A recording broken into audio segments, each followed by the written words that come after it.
Hello, good people of YouTube. Mountbatten here, and today we are talking about everybody's favorite class in the game, submarines. Now, the title of this video is something along the lines of, the most frustrating class to deal with, the most frustrating class to play against, the one class that ruins your game, or something like that. I haven't decided exactly what title I'm going with just yet, but most of you probably correctly assumed we are talking about subs today, and we are. So this is a match that I had playing in the background right now when I was recording footage for yesterday's video where we're going over my top 5 resource ships.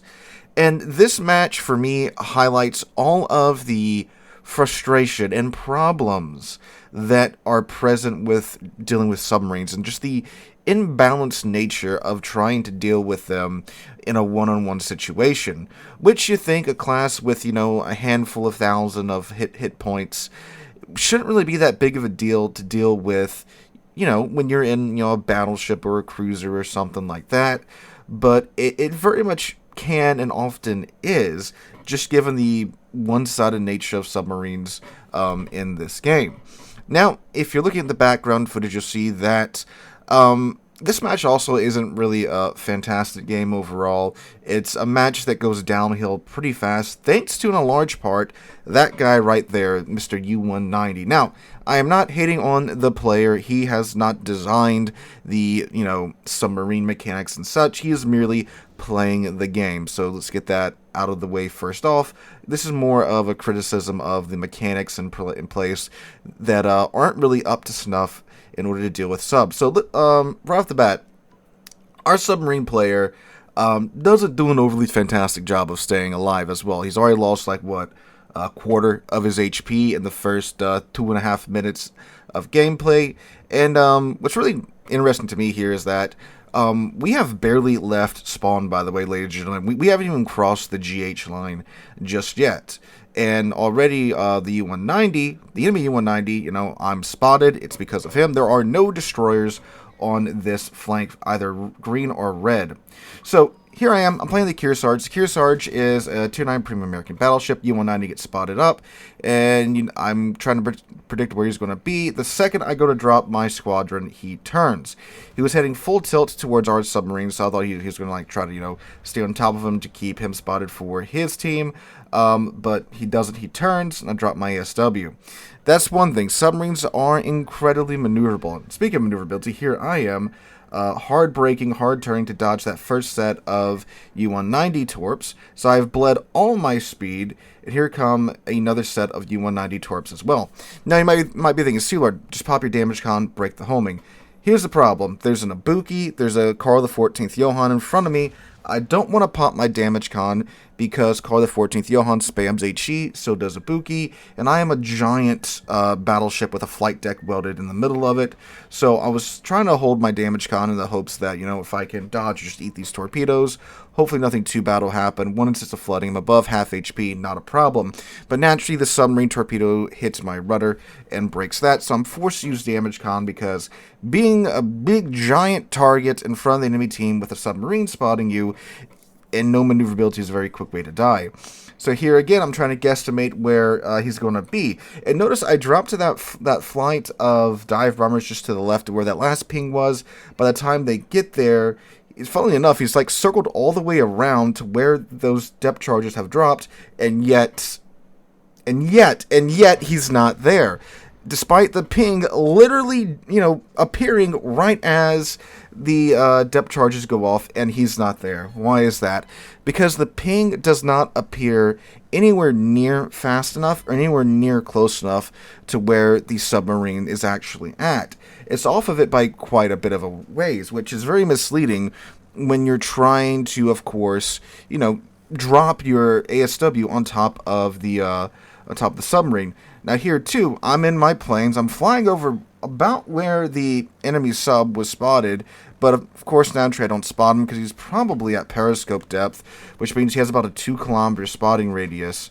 So you basically have to fly right on top of him because 2 kilometers in water warships is minuscule, right? But I'm in a Kearsarge. I'm not in a CV. So I can't just sit in my rocket planes and try and spend 2 or 3 minutes trying to spot him, because I'm not seeing the back of the map, in CV. The Kearsarge is a battleship that happens to have a flight deck. It is not a CV with guns, so I literally can't just let my ship sail around in a straight line in front of the enemy team. So I don't have time to do that, even though I do have plans, because I know that's something that's brought about hybrids a lot. A lot of players just think that hybrids have all the time in the world to fly around with aircraft. They really don't if you're playing them right, unless you're a Hildebrand, right? Okay, so anyway, now keep in mind too that all while we're being harassed by the submarine, I'm still trying to deal with the 3 ships in front of me. So, broadside car of the 14th Johann, trying to line shots up on him. We have an Amagi over here. Unfortunately, I do the little gamer turn here and eat some damage. So we knock out the turret and call the 14th Johann, get about 9,000 damage off of him. And now if you notice too, our Vanguard has kind of given up on being anywhere near the front line. And now here he's asking me to spot the submarine. Now, what's really funny is what happens next, okay? So anyway, so I'm just doing laps here in the Kearsarge, because we can't really stop. We can't really get in a position to tank or anything, because we can't sit still due to the sub. So, get some hopeful shots out on the Ibuki, trying to predict where he's going here. And boom! God, it's a beautiful salvo there. Anyway, back to the submarine. So my planes are up. The Kearsarge is asking me to spot the submarine, and I'm going, okay, you know what? I'm going to try and spot the sub here.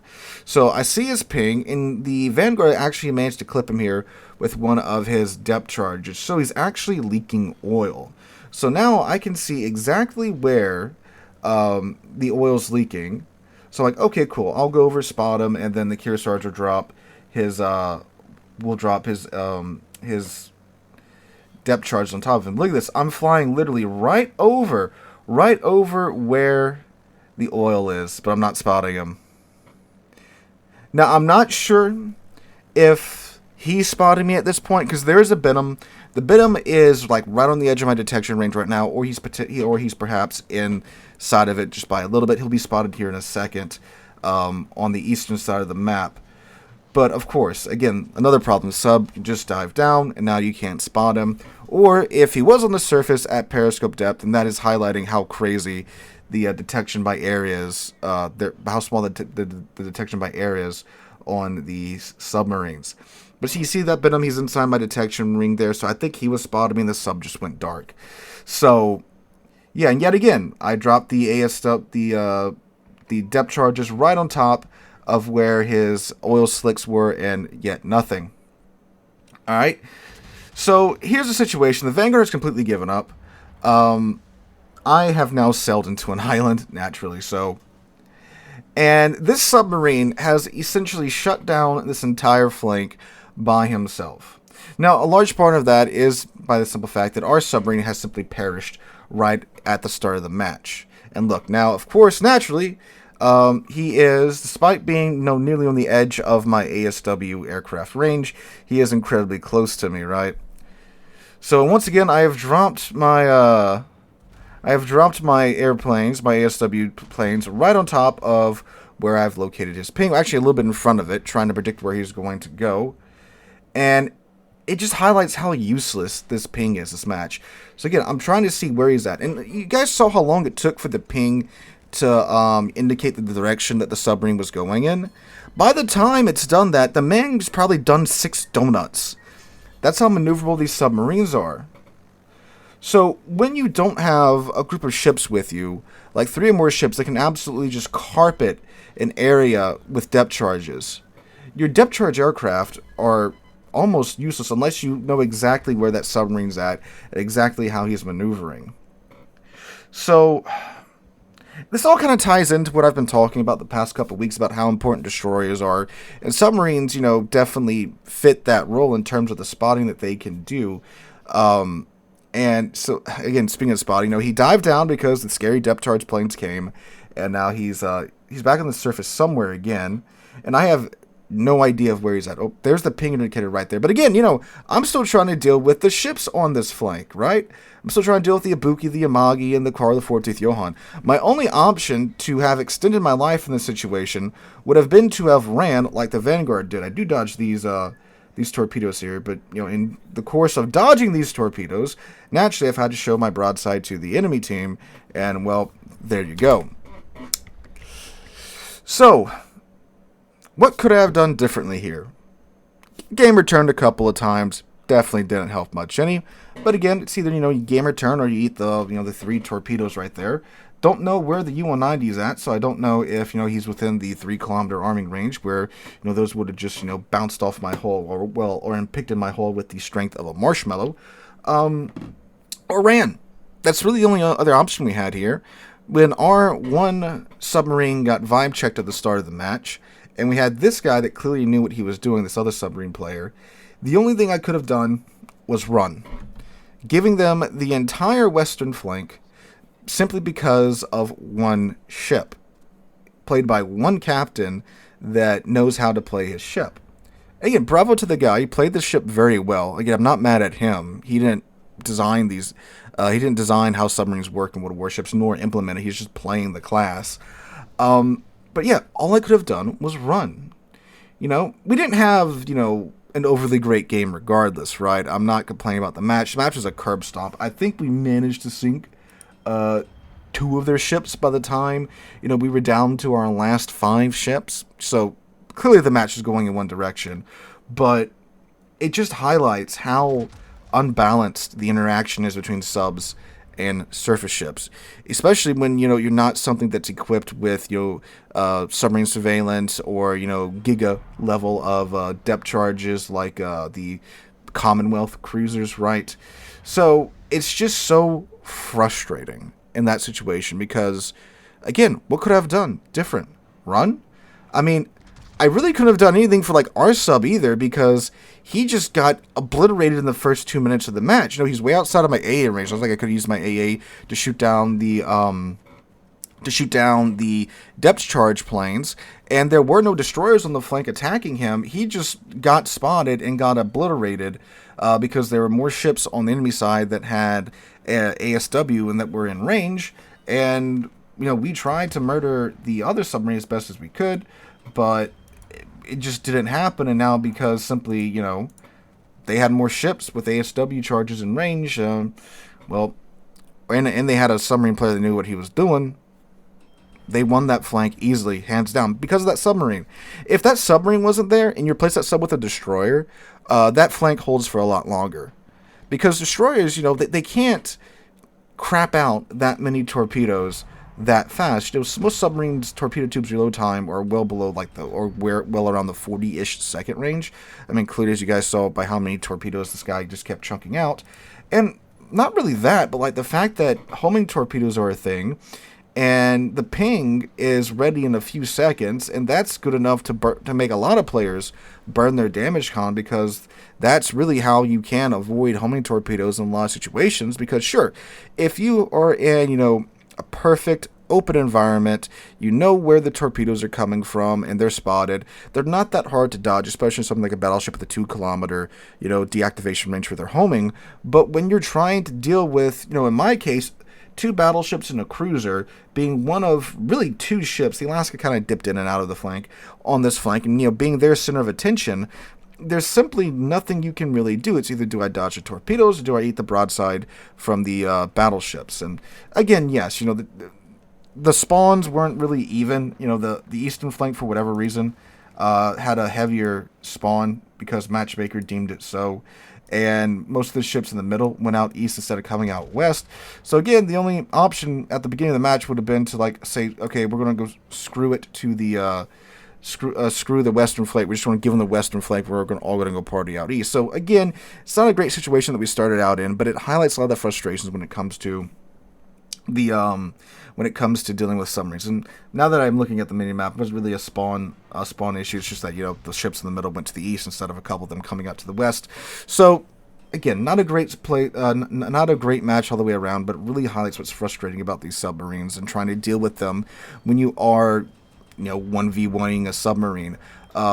I've survived for so long against, shimikazes and such that have been shadowing me because, simply put, they don't have homing torpedoes, and, it takes them quite a long time to get their torpedoes up and ready to go because they have long reload times on their torpedo tubes than the submarine has. And, you're not constantly having to burn damage con to dodge their torpedoes. You can adjust your throttle, adjust your heading every now and then to throw off their torpedo guesstimations, and you're good. And you can survive for so long against a solo destroyer trying to sink you, even if you're having to deal with other ships, because again, you have to deal with the homing torpedoes and all the other nonsense. And when they get spotted, you can shoot them, right? Not like with submarines where when they get spotted, they can just submerge, and now you have to try and use your ASW aircraft, and your ASW aircraft, they have limited amount of range and such. Meanwhile, I can use the full range of my guns to deal with a destroyer. So it's frustrating. Now, what could be adjusted? One, that stupid little ping effect, that needs to be more accurate. Not even more accurate. It needs to be more truthful about where the submarine is heading. And by that, I mean it needs to indicate the heading and the maneuvering of the submarine a lot quicker than it does. Like you guys saw, it takes like 2 or 3 seconds to actually, dissipate in the direction that the submarine is going. But again, by that time, the submarine probably has busted a donut or something and is heading in the completely opposite direction where that ping is indicating. And it really does need to be a little bit closer to where the submarine actually is. Again, you guys saw my depth charges went off basically on top of one of those pings and nothing. That's ridiculous, in my opinion. And I think something else, and I'm not sure exactly how, balanced this would be, but I think the ASW planes, when you drop them, there should be like a brief window where they can spot the submarine for a second. Because, I mean, the amount of times that we dropped these ASW aircraft on that submarine, and it's right where his oil slick is, it's right where his ping's at, but I got nothing, and I'm sure the Vanguard got a lot of whiffs too. It's so frustrating. It's like, my God, where is this guy at? We're dropping it on his oil slicks, we're dropping it on top of where his ping's at, or definitely near enough to his ping to where you would think that you would get a hit or something, but nothing. So perhaps if a submarine's constantly getting dropped by ASW aircraft, there's like a bar or something they could fill up to where you can get like a brief little glimpse of his location or something like that, or maybe like a mini map spot for him or something like that, because it just feels so frustrating when you're dropping so many of these planes on top of where the game is telling you he's at, but he's not there because he's either the submarines are so maneuverable or whatever. It's maddening. It truly is. So that is, and a counter argument to this too is that this is like the first game in a pretty long time that I've had an interaction with a submarine that's this frustrating.